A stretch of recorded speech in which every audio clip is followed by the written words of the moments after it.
to my Yoruba family in Kasan here in Georgia, and Oda Road to my Nigerian listeners where it's about 9 p.m. over in Nigeria. So hold on tight for the next hour for another exciting and memorable episode on Issues and Answers with yours truly, Honorable Chief Mrs. Valencia Stovall Abiola. And hold on here to make sure we're good to go. I know we are. But you're listening to WCEG Talk Radio with WCEG Media Enterprises. We are the worldwide community empowerment group where we speak life into the community. You can log on to WCEGTalkRadio.com, watch us live on smart TV, on the Roku cable channel, YouTube, Facebook, LinkedIn, and now on Fanbase, Blue Sky, and Twitch. Y'all know I almost said faith based because that's what my dad calls Facebook, but I got it right when I said fan base. Search for WCEG and describe and subscribe, connect, and follow us on all social media platforms. Download our free WCEG mobile apps. Say, Alexa, play WCEG Talk Radio. Listen to WCEG on any of our 11 podcast distribution platforms. Least but not Last but not least, our disclaimer. You all know the topics and opinions of those of the show host, Honorable Chief Mrs. Valencia Stovall Abiola, and my guest, and the guests of Issues and Answers, and not the opinions of WCEG Media Enterprises. And thank you for your continued support. Y'all know I have to do my intro. Well, I always start off with a brief moment of silence for those who are no longer with us physically, and for those who are facing challenges and need just words of encouragement. We all need words of encouragement. You all know we must keep the faith and know God doesn't waste experiences. So whatever we're experiencing, we know that God does not waste those experiences. All right, my March show, you all know from last month, we interviewed Tamara Johnson Shealy, who's a candidate for Georgia State Senate. But today's show, we will get to know 3 candidates. Y'all count 1, 2, 3. Yep, we're going to get to know 3 candidates. And who are running for different seats from judge to county commissioner and to school board.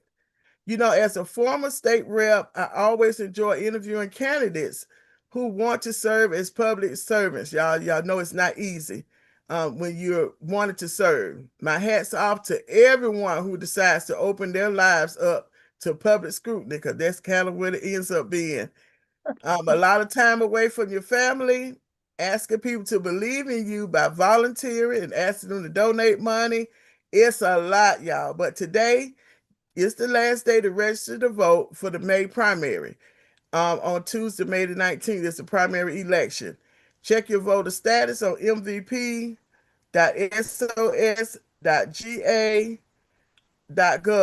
And you need to know where your polling locations are located.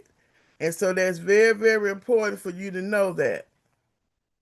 All right, so we're going to jump right into it.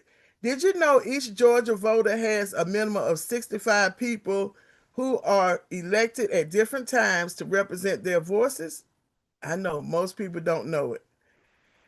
My 3 guests today are Judge Naila Grant McFarland for Fayette County State Court, TamalaLaShaeHarps for Clayton County Commissioner District 1. Y'all, I was about to call her nickname, but she told me I better not call her by her nickname. And Vanessa Battle for Clayton County Board District 8. So my first guest is Judge Naila. I've been practicing her name over and over again, Grant McFarland. She currently serves as a judge in Jonesboro Municipal Court, Clayton County State Court, and Clayton County Juvenile Court. Since 2014, she has served in judicial roles across multiple courts, like the municipal court, magistrate, state, juvenile, and superior courts in other counties as well. She has been a prosecutor and defense attorney. She is well qualified for this position that she's running for, just reading her background.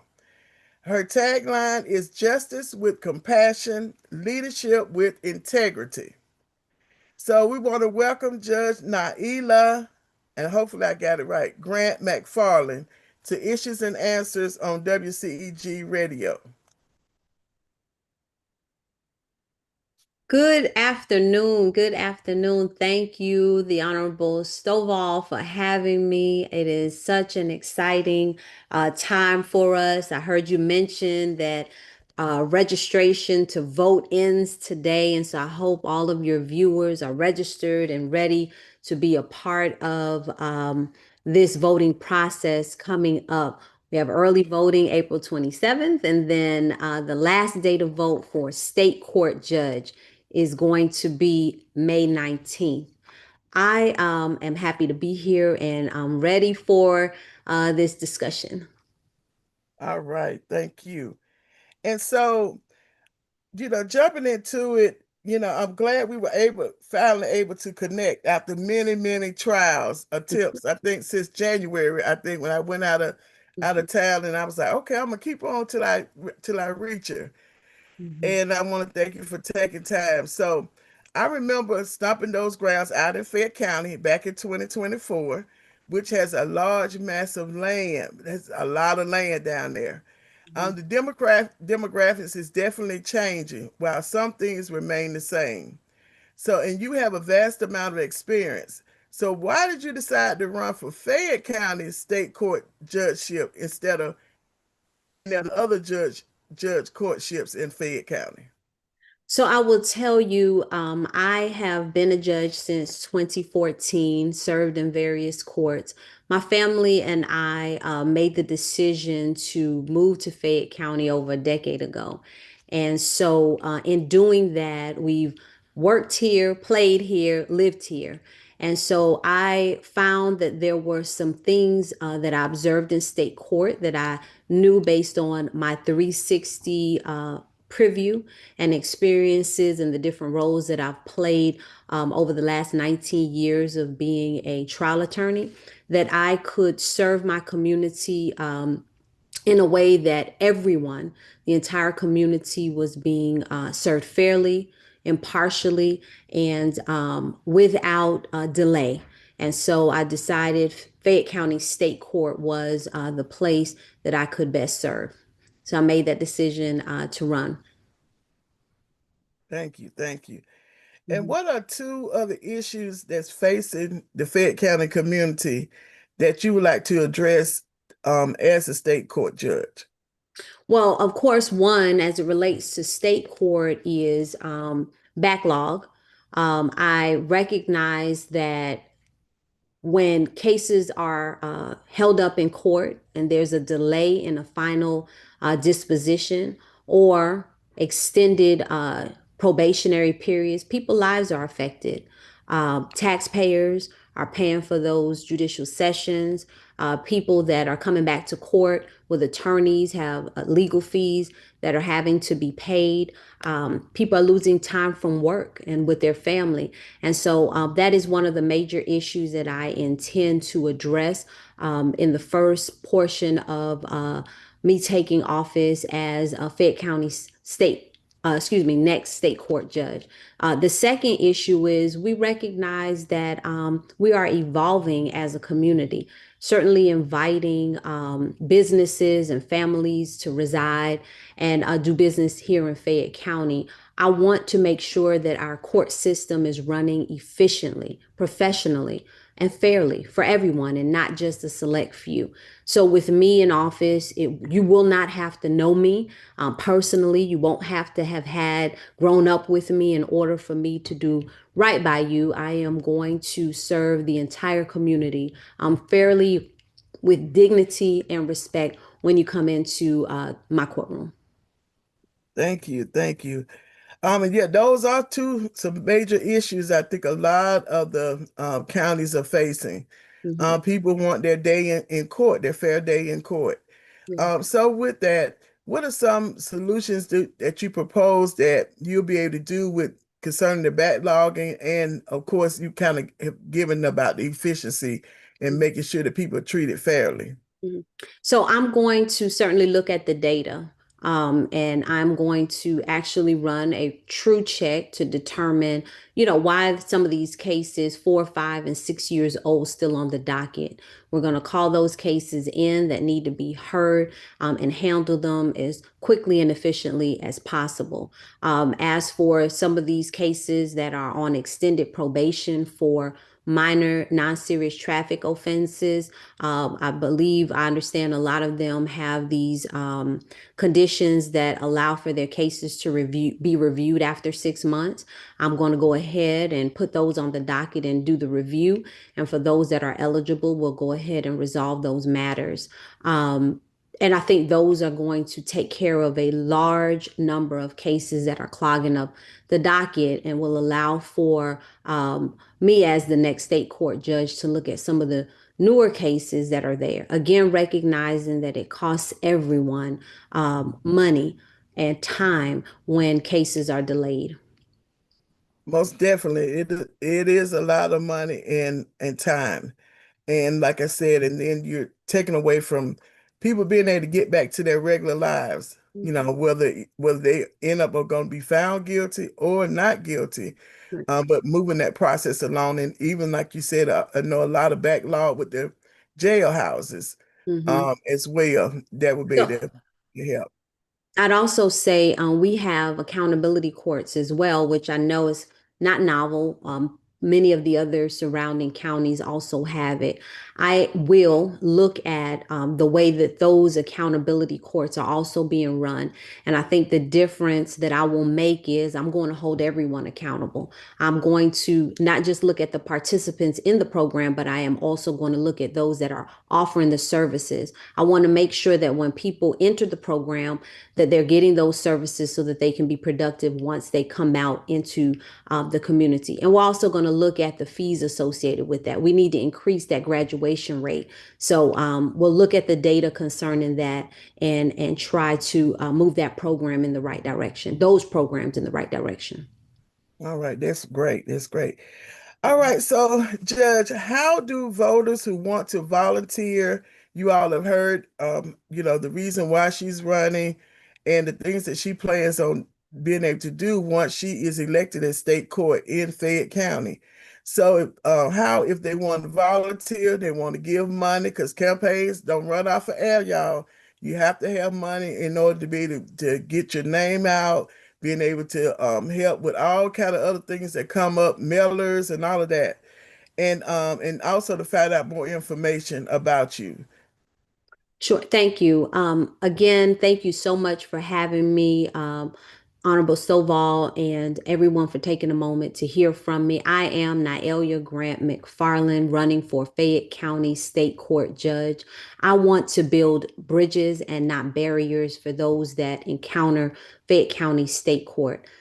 Mr. Wall, you are absolutely correct. I cannot do it alone. It costs money, and it costs time and volunteers in order to get this done in this short period of time. People can reach me at electjudgeNaeliaMcFarland.com, electjudgeNaeliaGrantMcFarland.com, and electjudgeNaelia.com. For more information, you can donate on my website. You can also volunteer to help us knock doors and make calls. Without you, Fayette County, I can't get this done. I choose you today and every day, and I ask that you choose me. Thank you. All right, thank you so very much. And we definitely wish you the best, and we'll be checking things out in May to be able to say, yeah, Judge Naelia. So I told you I've been practicing. You're doing Grant great. McFarland has gotten the victory. So we're wishing you the best in your endeavors, and we'll definitely be keep you in our prayers Thank you as so you very move much. forward in that. All Thank right. you. Thank Thank you you. so very much for joining us. So we're gonna let you run and get on back out there on that campaign trail. Thank you. Thank you. All right. All right, you all. We definitely thank Judge for stopping in. I know it was a short interview, but we got some good meat and potatoes about her and what she wants to do in Fayette County. So our next guest is TamalaLaShaeHarps. She's a candidate for Clayton County Commissioner District 1. And Tamala and I first met when I was state rep, and it was through her aunt, Dr. LaWanda Falami, a very, very close friend of mine, and a well-respected community voice in the county of Clayton County, and just about kind of everywhere. But when people hear that name, they know what's going to happen. So, Tamala is a business architect, community leader, and mental health advocate, bringing years of experience with her on her journey as District 1 Commissioner for Clayton County. She stresses people, purpose, and progress. She says that District 1 deserves leadership that listens, shows up, and delivers, not more talk and broken promises. So she said, not all that talking and all of that and broken promises. So welcome TamalaLaShaeHarps to Issues and Answers on WCEG Talk Radio. Thank you for having me, Honorable Stovall. You're How are welcome. you? Good. Now I get a chance to interview you because back in when I ran in 2022, you interviewed me on your podcast. So Right, correct. it's That's good to be correct. on the other side, So many voters want to know, with your experiences and wealth of knowledge, why did you decide to run for District 1 Commissioner and not another office? Well, I didn't just wake up one day and decide to run for this office. I reached a point where watching wasn't enough anymore. I've been in the community. I've been listening to business owners, residents, parents, senior citizens, excuse me. And what I kept seeing was a gap between the residents and leadership with the dealing with everyday, day-to-day life and day-to-day operation for the residents. So because of that, that caused me to, you know what, let's stop um, allowing this gap to exist and let's fill this gap and do something about it. So like you said in my intro, no more talking, it's time for action. Right, definitely. So, of course, there are many problems, and with problems, there always are solutions. And it's always the willingness of those that are empowered to bring about the solutions. So, Cheryl, how do you propose to tackle the top? Well, let me back up. What are those two top issues that you see that are facing District 1? Y'all moving fast. I That you see. see facing District 1 voters. So what are those top two issues facing your community? Well, two of the biggest issues that's facing my community is affordable housing stability and the access to mental health support. For the housing, people aren't just worried about buying a home, they're basically struggling to stay in their home. So that's a major concern on stability. You know, I bought a house, now how do I stay in it? So that is one of the concerns as far as the mental health. A lot of us does not understand that having a bad day or just going throughout your day that you are going to have some issues mentally. That does not mean mental illness. It means mental health. That's anxiety, not knowing how to cope on your day or just having a bad day or just having something going on in your personal life at home. And when you get to work, you don't perform at your best. So that's why I'm focusing on some of the things I'm focusing on is affordable housing and the stability of housing and the mental health support. All right. So with those affordable housing and mental health and more so about the stability in the community, how do you propose to tackle those two issues when you would just be one voice among four other commissioners on the dais? Well, first, on housing, we need to be more strategic about how development happens. That means pushing for mixed income housing requirements, protecting the long term homeowners through their property tax relief option, and making sure that new developments include people who already live here in Clayton County, not just moving through Clayton County. We also, Honorable Stovall, need more stronger oversight on how land is being used in Clayton County. So growth benefits the community. So growth benefits the community, not just outside investors. As far as the mental health, we need to integrate it into how our county actually operates, which includes like partnering with the local organization or even to expand access, creating community-based support hubs for mental health, or even pushing for mental health response options that does not always rely on law enforcement. Mm-hmm. Okay. Yeah, that that those what you were saying about the mixed income and oversight of the how the land is used is very, very, very important because I know there've been a lot of complaints about too many certain type of stores and everything that's in the community. And so I definitely can see where when you say being strategic about that because that is going to be important. And Right, also integrating and creating and expanding services for mental health that is right, not on the negative a negative side. right. Because mental health is not something that you just sit to the side or I come back to it. Oh, it's not nothing. In today's time, mental health, we actually need to deal with it because, like, when there is like say someone call the police for something going on in their home, it's not always go to jail, get locked up, serve time, pay a fine. A lot of time, a lot of people just need therapy. Sometimes people just need to vent, someone to talk to, an ear. It doesn't always have to be going to jail as the resolution or the solution or the last result. So that's why I feel that Clayton County need more mental health support, access to mental health support, not just relying on law enforcement to solve things that really law enforcement don't even have to solve.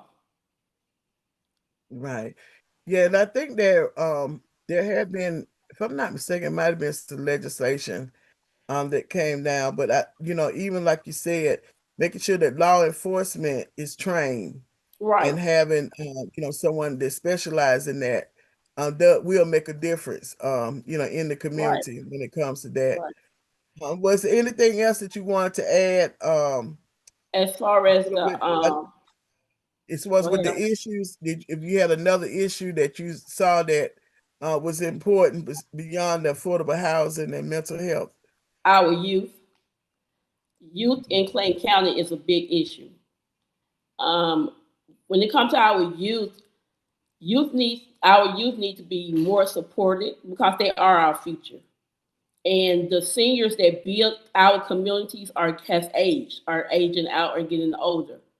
So, like it used to be back in the old days, was the senior will reach back and raise up so the next generation will be able to take the baton and keep on going. However, that's a gap between leadership and resident.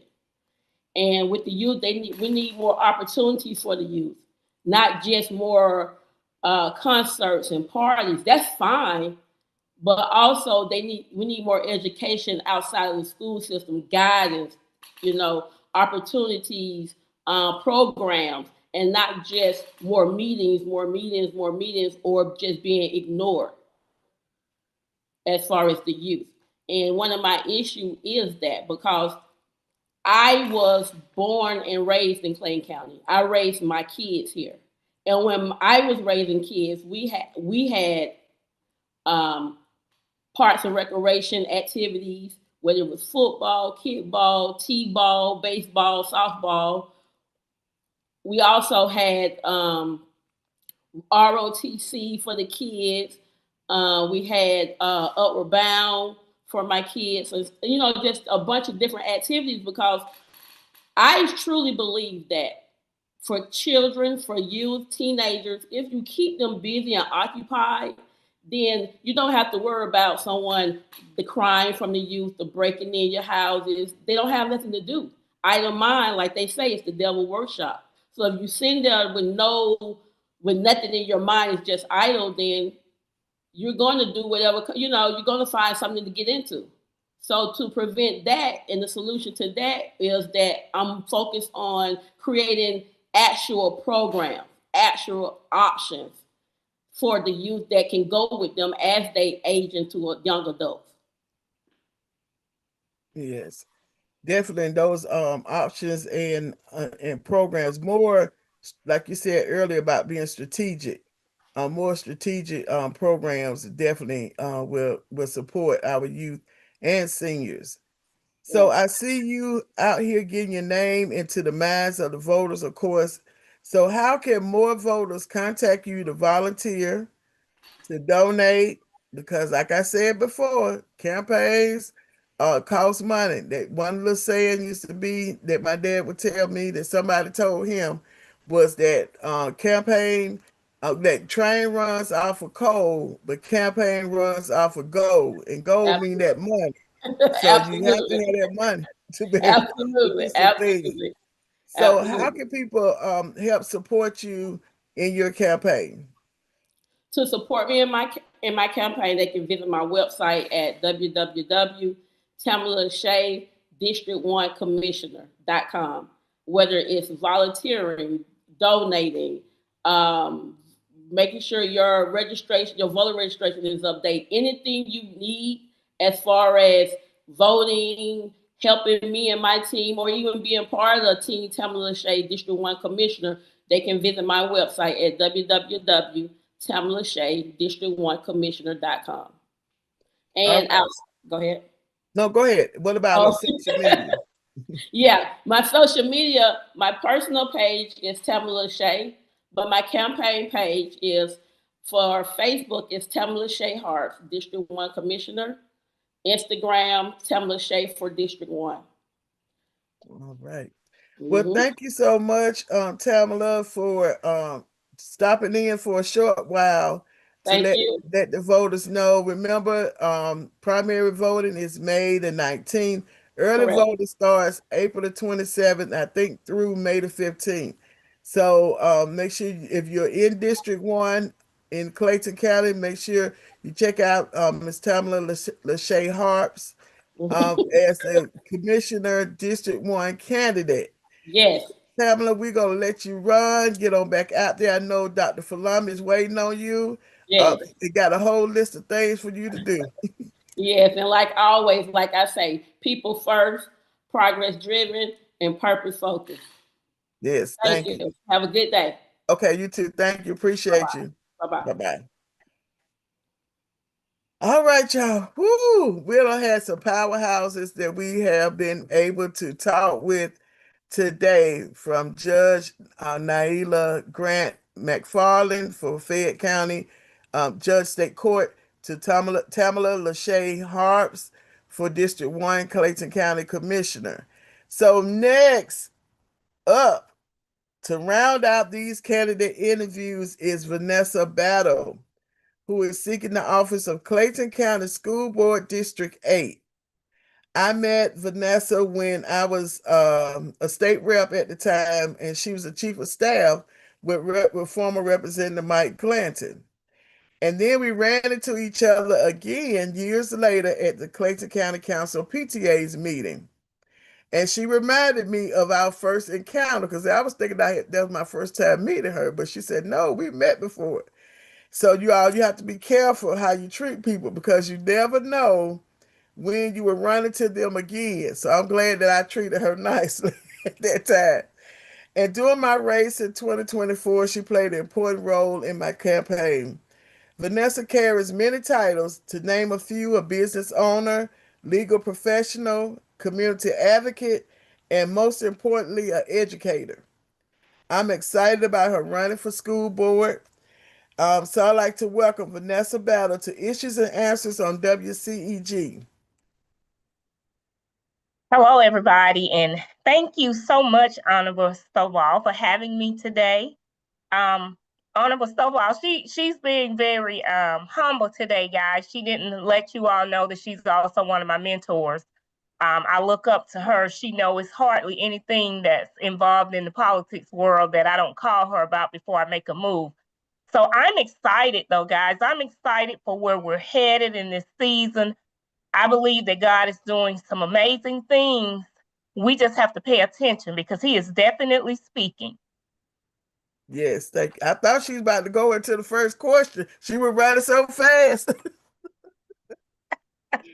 But we like to have fun on issues and answers. So, you know, running for school board is not an easy task.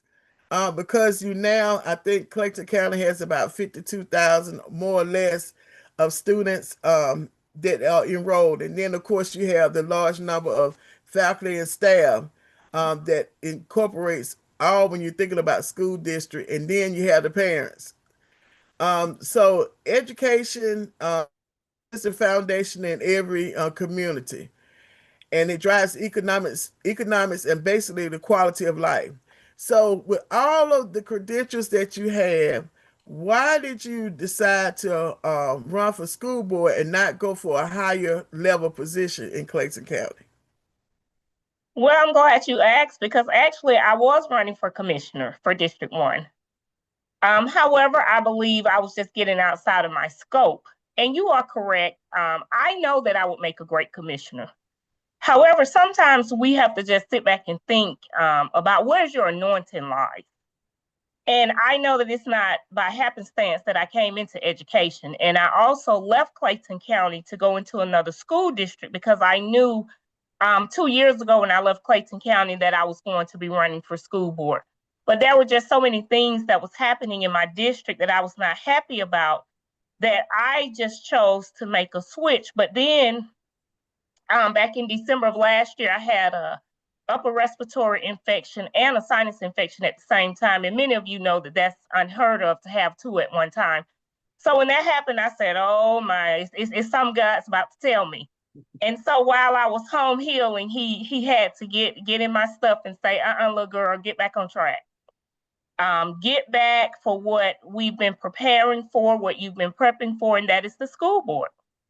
So I have sat on the school board advisory for District 1. I currently sit on the advisory budget for District 1, for District 8, also in Clayton County. So for the last 5 years, I've been dibbling in education. And as Honorable Stovall said, she met me at the Council PTA because at that time I was the community outreach person, which I was out in the field getting monies and grants and sponsors for some of the activities that we were hosting in Clayton County for our students. So those are the signs that let me know that I need to be dealing with our children because as Honorable said, and the young lady that's running for District 1, the children are our future. And I think sometimes that has become a cliche for us, but now it's time for us to really put it in action because we're in a critical time where the children are our future can no longer be a cliche. And we have to realize, what do we do with that? And so now we have to turn it into work. Yes, definitely. So, with that, I know been watching the education committee meetings on the state level, even looking at some things that's going on locally and even on the federal level. But what are the top, and I know there are many issues and it's hard to just choose two, but what are the top two issues that you see that are facing our community when it comes to education? Well, as you said, there are many. One of the things that keeps me up at night is the fact that we are in 2026 and we have students that we are actually graduating from Clayton County. But let me say this, it's not just Clayton County. Because with me working in a different school district, I realized that school has become a business. So these things are happening everywhere because what's really happening with our students and with the system is that there's a price tag on us. Everybody is about the money. So for me, I would say it's the fact that we're graduating students that still have reading disabilities. Because I don't like to say that our students can't read. They have a disability that keeps them from being able to read on the level that they should be reading when they leave high school, that would cause them to be able to go out into the workforce and be successful in whatever it is that they choose to do. Whether they choose to get a trade, whether they choose to go to college, whether they choose to do a certification, whether they choose to go to a junior college or a technical college, our kids are just not being able to perform on that level when they leave high school. And then the other thing that bothers me really is safety, but I feel like safety kind of go hand in hand with mental health, which is what Miss LaShae was talking about, who is running for Commissioner 1. We are dealing with a whole lot of mental health in the school system, and especially since the pandemic. And these are some of the things that I feel, in my opinion, as I look, let me not just say my opinion, because I'm looking at data. As a educator, I feel like right now, that's the upper hand that I have because I can sit down and break down data. I understand what a Lexile score is. I understand what the Georgia milestone scores are. I understand what it means when a child has a 1, 2, or 3 tier. So those are the things that I feel like make me marketable. And those are the things that concern me because when we're looking at the ratio of where our students are testing it, we're testing at the bottom. Woo, that was a lot. And like you said, with even the mental health, and even the mental health, I think of our teachers, our educators. Sometimes we put a lot of focus on the kids, which is important, but Right. we also have to look at what the support mechanisms in place to help support our educators. And I know you know that for firsthand. I don't, I'm not. I'm talking like they said, you preaching or singing to the choir, singing in the choir. But that's something else. Even when I always hear mental health, I always teach because I done some substitute teaching. And by the time I left, I was like, ooh, I don't know if I can do this every day. God bless them. Every time I be praying even more for the teachers. Oh, after I leave out those classrooms, and that was up in Gwinnett County, where I was doing some sub teaching at. But with those issues that we are facing in the county, what do you propose are practical solutions? And I know it's going to take time, but I think that you could start putting some things in motion now, to be able to see the fruition of it a little bit later. And you may even see, some things, immediately. I know before you answer that, I remember when I came over to Morrow Middle School and you had the girls, it was a tea party or something Yeah. for the girls. Mm-hmm. And watching those young ladies, how their whole demeanor changed when they dressed up and they knew they were coming to an event where, it was certain things were expected out of them. So I didn't want to throw you off with your ass, but I just wanted to throw that in when we talk about mental health and even the holistic part of the child. That's inclusive. So how do you plan on tackling that, being that you are one voice, like I was telling the previous candidate, you're one voice among 8 other school board members. And you're correct. The whole thing is that we have to be able to get the powers that be to buy in to what's really happening behind the 4 walls. Because you made a valid statement when you talked about teachers. And every school that I've been in and every district that I've been in know that my heart is for the teachers as well. Because it's almost like now teachers don't even have rights. I got a phone call last week from a teacher, and she was just very upset because there was a situation in her classroom and they asked her to resign.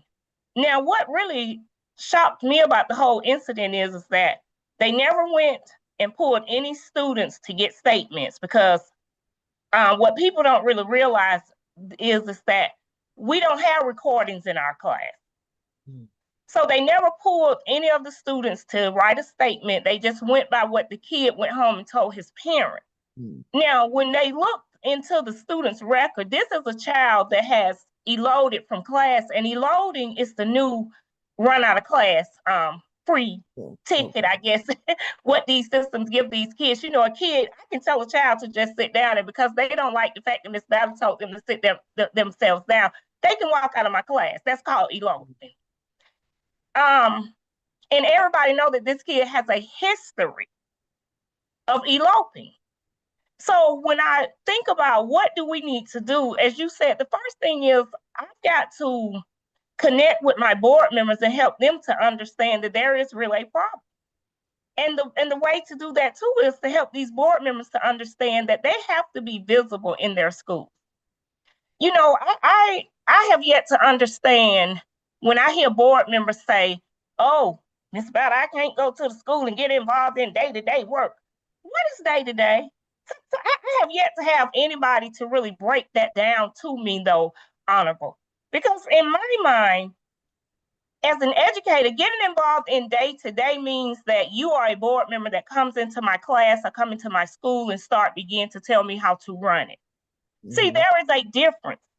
And I believe that people are using that day-to-day operations too lightly to keep them from doing their job. Because when I was, especially when I was in Clayton, the first school that I was at, I would call my school board member there every week. He knew it. And he would come there and ask for me, and he would come and do observations to see what's going on. See, this is the first thing that has to happen, Honorable, because you got these school board members who don't even have a clue about what's happening in school. Right. So that's one reason why we can't bring about change, because if you don't know that there is a problem that exists or you're not willing to admit, then we can't even deal with it. Right. So that will be the first thing is, to try to get these school board members to exercise their right to go into these schools and see what's going on. And then we in order to buy into it also, Honorable, we've got to start meeting with our teachers. We've got to start letting our educators have a seat at the table. Because right now, there are laws being passed for both educators and students, and you don't have any educators, you don't have any students, and you don't have any parents on these committees who are passing these laws. How is that possible? Right. So you said a couple of things that I know, talking about education, which I love talking about education. We'll be here all day. All night. Yeah, they would have run us off of WCEG and said, y'all got to change it over to another platform, for that. But it all ties in with what you're saying about having to buy in from those who are making decisions. And I definitely agree with the school board members being more visible in those schools. I mean, I know one particular one. I know if something went to the left, she already know it went to the left before it went to the left because she's always visible. And I think sometimes it's unfair to her. I'm talking about board member Go Reed, that most people call her all the time, and she'll All say, the "No, time. call your own school board member," but they see her being as visible, than some of the other members are. And I just have to speak the truth. Some of them are not. And then that way, when you're bringing an issue to the school board member, if they're not knowledgeable about somewhat of something that's happening, then they start saying, "Well, I'm gonna defer to this." No, you're the one making the policy, and you have a responsibility to the community. But I'm not gonna get into that. But those solutions, like what you said about, making sure that the powers to be have a buy-in, to the changes. And a lot of people don't know, I want to mention this as well, as one of the responsibilities of the school board is to hire, is to evaluate, and to fire, if need be, the superintendent, who is the person that oversees the day-to-day operation. But the superintendent can't do his or her job unless the policies are in place. And that's why it's important for school board members to be involved in what's going on, in the community. So, run the campaign, of course, is a team effort. And so I didn't know if there's anything else you wanted to add on, because we're coming up to the time. Like I said, I could talk about this all day long. I might have to do a part two. Yes, you are going to have to do a part two about this whole education thing, because this right here, honestly though, is the foundation to what runs our county. Because we can't bring jobs to our counties. We can't even bring new residents to our counties if our school system scores are not up to par. Because people do not want to come into school systems that have failing scores. They don't. No. So that is what you said earlier about economics, and the young lady that's running for commissioner, she talked about the social economics as well, because we cannot be out here on this campaign trail without talking about how the government, the school board have to work together. And that is a whole nother issue that we're running into our county. Everything in Clayton County has began to run as a separate entity. And in order for us to move this county forward, we have all got to come together like a village. Whether you like me, whether you don't like me, I don't care about any of that. What I care about at the end of the day is, what am I bringing to the table as a part of a solution to a broken system? And I know that I'm bringing a knowledge of wealth, a knowledge of facts, because I'm one of the only persons also that's running in this seat that has been on the state level, that has been over to the Carter Center, worked on the educational forums with them. So I put time in to go and understand. I went to the Capitol this year when they were writing the HB 93 bill.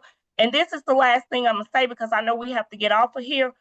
But see, that new bill that they just put in place, it is a straight power move for our school systems. However, the main way for it to be a power move, though, is that our school board members have to go in, read that bill, break it down, and understand what it's talking about, because there is a section in there that tells you that your school board system are the ones that's responsible for putting putting that bill in motion in their school district.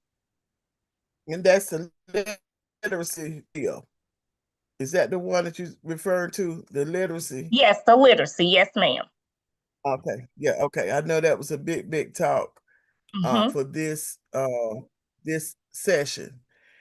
Well, you know what? You're gonna have to tell the listeners how they can contact you, volunteer, to give some money, and even get a yard sign. I didn't mention that for the other two, but yeah, everybody wants a yard sign, even though signs don't win campaign, but it brings acknowledgement about somebody running.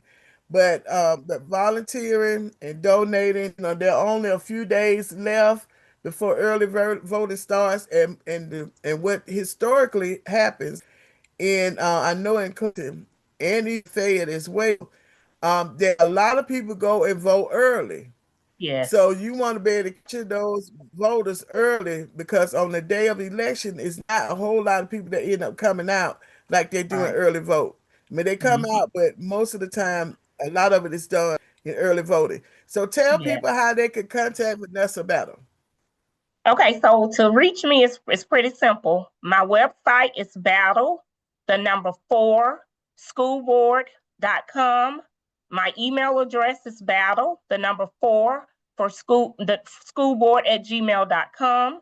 My phone number is 609-283-2816. When you go onto my website, you will also see my contact information. You will see my email address. So please, people, reach out to me, because I am very reachable. I want to talk to the people. I want to hear from you. I'm not hiding. I'm out every day in them streets, putting these signs out and knocking on doors. So please reach out to me, because yes, as we're coming into early voting, we do need some more volunteers. We need some people to hold signs at the polls and that type of stuff. So yes, thank you once again. Thank you. And thank you for deciding to run, to give the voters another choice for good representation, and being a person who would keep students and parents at the top of the list, and also educators. So thank you, Vanessa. I'm gonna let you get on back out there on that campaign trail. And remember, everybody, April 27th is early voting started. The election day for primary is May the 19th. So I'm gonna go into my announcements as before we get ready to close out. I have about 6 minutes left, so I can stay on time. So many people have heard of LIHEAP, which is low income heating and energy assistance program. This is a federal program money is distributed from the federal government down to the state, and the state distributes it out to majority of the time, they are community action authorities that are located in each one of the counties. Well, last year we've been dealing with the issue. It's been going on, but I know last year I noticed it for my dad and for senior citizens. So for all the seniors, there's a certain time for them to be able to apply to get an appointment to be able to bring their information into the office. Well, my dad lives in Fulton County, and last year they had the portal open. We went tried to go online within about 10 minutes, or maybe maybe 6 minutes. The portal was closed. All the appointments were finished. So now you think about this one portal going for all the seniors in Fulton County, entire Fulton County. And FACA, which is Fulton Atlanta Action Community Authority, is the entity that handles the LIHEAP. Now, of course, there are things that have changed, from with COVID and all of that, but the needs are still there, even greater for our seniors and disabled. So they get a chance to apply for an appointment early before the general public does. So here's my issue.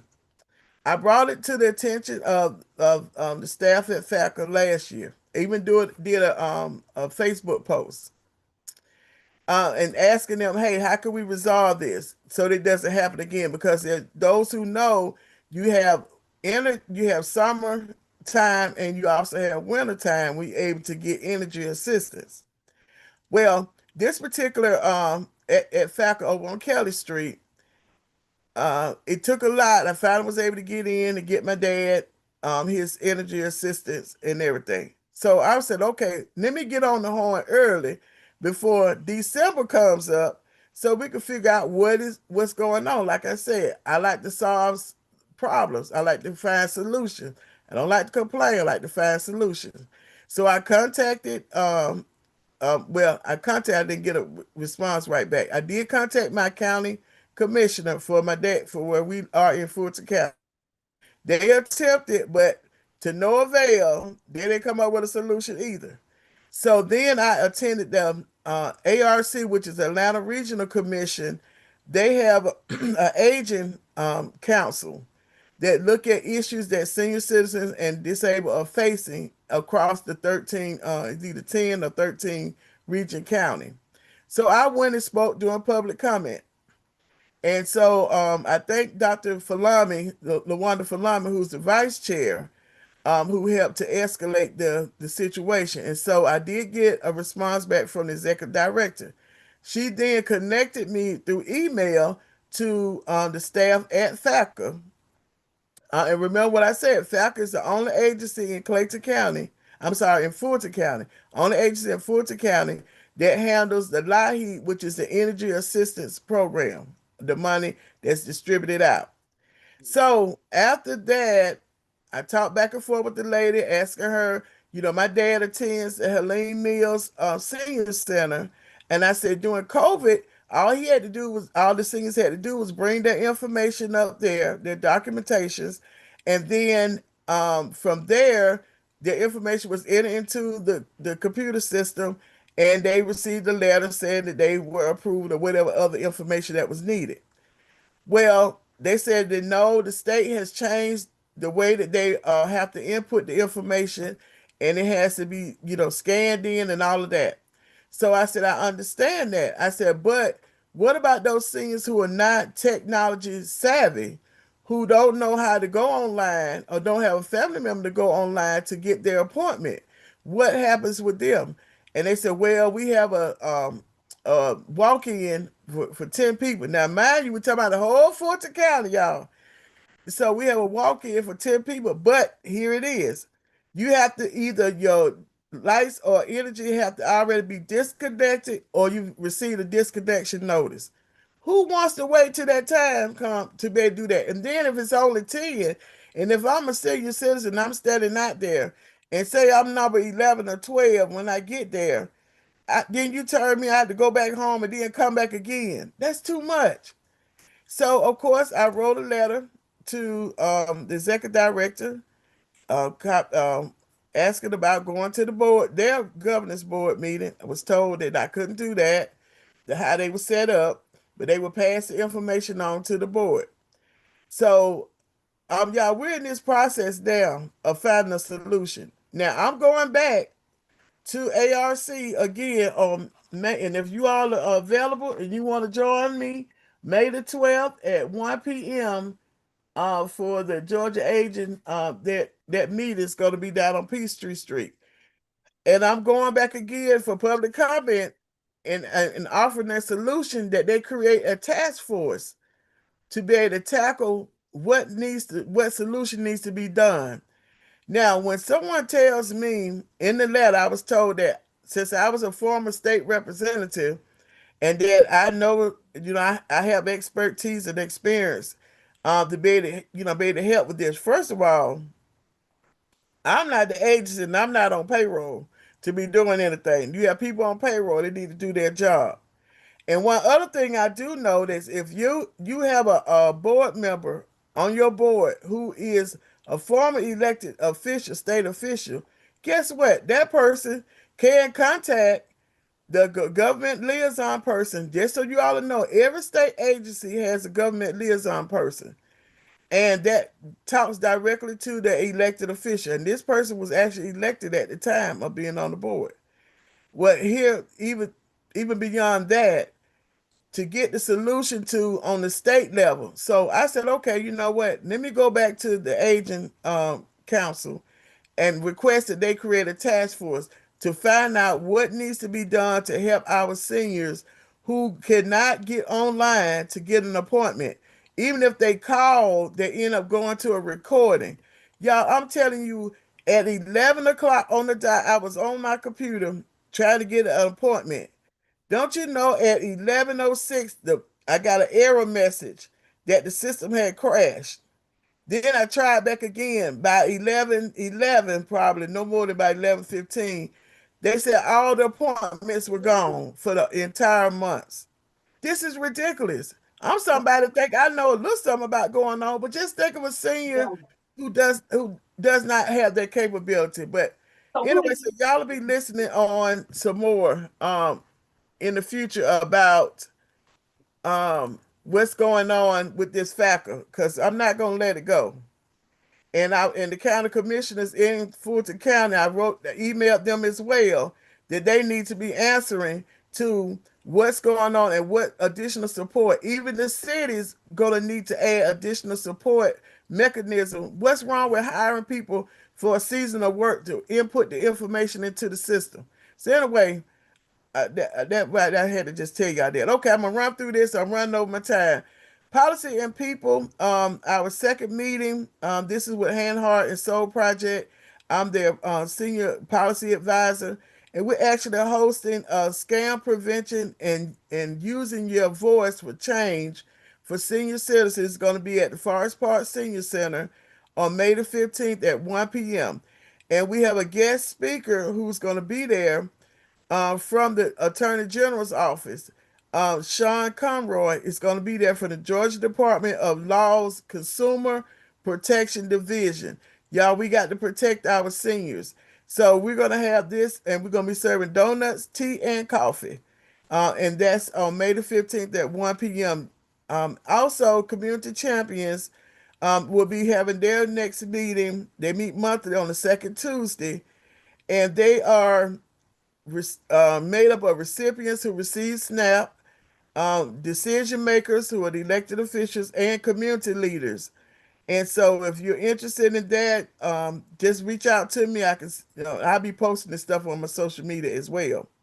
Remember again, early voting April 27th through May the 15th. Primary elections May the 19th. Guess what, y'all? Time has caught us. All good things must come to an end. But guess what? We will be back again next month in May at 4 o'clock for another interesting episode. The goals of Issues and Answers with yours truly, Honorable Stovall, is to educate you on those things that you might not think about unless you are in a situation to be concerned. And that lie is a situation to be concerned about, y'all. Because in May 1st, in a couple of weeks, they're going to open it up for the entire other community. And so what happens with our seniors? Somebody, like my daddy said, somebody got to speak up for the seniors. So you all have a good evening. Rest of your day. I got to get out of here. I'm going on EI duty. For those who don't know, EI is short for grandmother, even though EI means mother. But I just, instead of saying EI, I just use EI, and that's in Yoruba language. And so I got to go to EI duty for my granddaughter for school. So I'm gonna have to cut up out of here so I won't be late because I can't pay no fine. All right, till the next time, y'all take care.